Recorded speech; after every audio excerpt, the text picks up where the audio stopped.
part ke 1121 tentang gelar karya Puncak P5 SC. Nah, ini mungkin part terakhir kali ya, karena ini cerita di balik layar. Jadi ada yang propertinya copot lah, terus ada yang belum siap lah nyari anak SD. Kalau sudah berpencar kemana-mana itu juga membutuhkan waktu. Kami yang orang tua itu super deg-degan, tapi anaknya super happy nih. Lihat ya, emak-emaknya ini pada rempong semua di balik layar. Jadi kami tidak menggunakan MUA, tidak sewa kostum. Jadi semuanya kreasi sendiri. Dari mulai make up ada orang tua yang bisa hayu, terus ada orang tua, oh kostum kok satu anak 150.000, kenapa mahal? Terus akhirnya ada yang bisa kita buat semuanya full kertas. Nah, terus ada yang jualan ya kan, karena kita buka stand kan, ada yang jualan, terus ada yang menyaksikan anak-anaknya, dan semuanya super happy. Dan bagaimana caranya kami sebagai orang tua bisa memanage dana dengan baik sehingga bisa mempergunakan dana seminimal mungkin ya, karena nggak mungkin kan dana seperti ini nggak mengeluarkan dana, itu sangat tidak mungkin.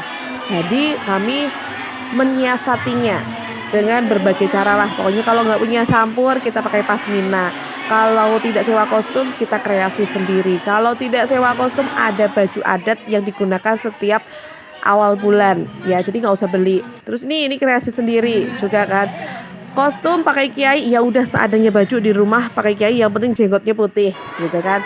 Terus ini semua properti orang tua semua yang bikin ya kan, jadi supaya gimana caranya lah supaya bisa menghemat dana itu dari kardus-kardus bekas rokok, terus kita hias-hias. Nah itu anak-anak sudah mulai persiapan, mereka sendiri yang menyiapkan semuanya tanpa ada orang tua sampai di balik layar. Orang tua cuma support system di belakang mereka semua, di belakang semangat anak-anak semua, kecuali MUA ya, kecuali kostum, karena anak-anak belum sampai ke tahap situ. Semoga nanti kalau mereka kelas 5, kelas 6 mereka sudah paham dan mereka bisa mencari sendiri seperti kakak-kakak kelas mereka di kelas 5 dan kelas 6. Riwahnya mereka yang rasakan, orang tua yang deg-degan, tapi keduanya super happy, gurunya juga super happy karena semuanya di tiga belah pihak, ada guru, siswa, wali murid, pihak sekolah, semuanya care dan semuanya saling membantu, saling mendukung dan saling memberikan semangat dalam acara gelar karya nih. Itu ada bis gede, itu juga kami yang bikin. Nah nih Hamin satunya mereka sendiri yang usung-usung ya, mereka sendiri yang bawa-bawa properti segede-gede gaban gini. Kami hanya menyiapkan transportasi pun kami tidak sewa, jadi seadanya. Kalau ada orang tua yang punya ya monggo bisa dipakai kayak gitu, jadi ya meminimalisir budget lah. Ini mobil nih, ini dari kardus bekas rokok, jadi kami beli. Tuh, ini pohonnya juga dari kardus bekas, jadi kita pola-pola terus jadinya seperti itu nih. Yang penting anak happy di Puncak P5 ini. Karya mereka dalam 1 tahun sudah mereka tontonkan kepada kami orang tua yang tertata rapi di kelas.